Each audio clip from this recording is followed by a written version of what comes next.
Good morning all of you. How are you all? I hope you all are fine. So this is your Hindi class. Today we will read chapter number 5th. This is a poem.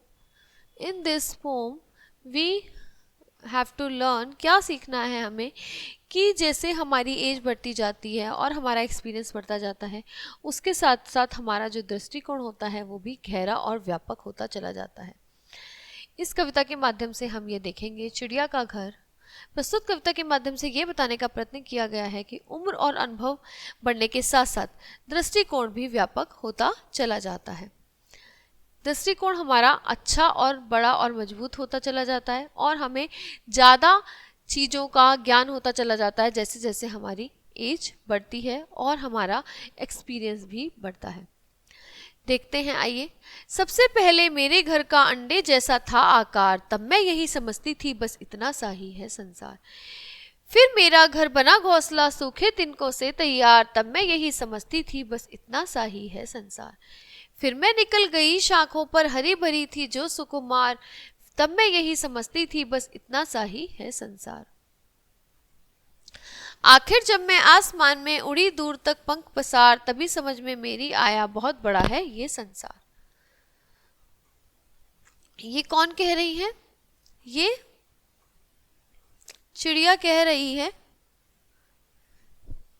जब उसने जैसे देखा उसने वैसा ही सोचा। सबसे पहले उसके घर का कैसा आकार था? अंडे जैसा, छोटा सा आकार था। तब वह ये समझती थी कि बस इतना सी संसार है और इसके बाहर कुछ भी नहीं है। फिर जब उसका घोंसला बड़ा हो गया और सूखे तिनकों से तैयार हो गया, तब वह समझती थी कि सिर्फ इतना सा ही संसार है। फिर उसके बाद वो शाखों पर चली गई, अलग अलग शाखाओं पर गई, हरी भरी पेड़ पत्तियां उसने देखी, बहुत कुछ देखा। तब वह ये समझती थी कि बस इतना ही संसार है। फिर फाइनली जब वो बड़ी हुई और हवा में उड़ी, आसमान में उड़ी, दूर दूर तक पंख पसार के ऊपर उड़ी, तब उसे समझ आया कि ये संसार बहुत बड़ा है और बहुत व्यापक है। तो धीरे धीरे जैसे चिड़िया की एज बढ़ती गई और उसका एक्सपीरियंस बढ़ता गया, तो उसका जो दृष्टिकोण था चीज़ों को देखने का वो भी बड़ा होता चला गया और फिर उसे समझ आया कि ये दुनिया बहुत बड़ी है। तो इसी तरह से हमें भी एज के साथ साथ एक्सपीरियंस होते हैं नए नए, और हमें वो एक्सपीरियंसेस लेने से हमारा जो माइंड है वो और डेवलप होता है। तो हमें अच्छे एक्सपीरियंसेस लेने चाहिए लाइफ में। कोशिश करना चाहिए कि हम अच्छी संगति में रहें, पॉजिटिव रहें, सो दैट कि हमारा जो आसपास का वातावरण है वो भी हमेशा पॉजिटिव रहे। So this poem is over here. Now we'll see you in the next class with a new chapter.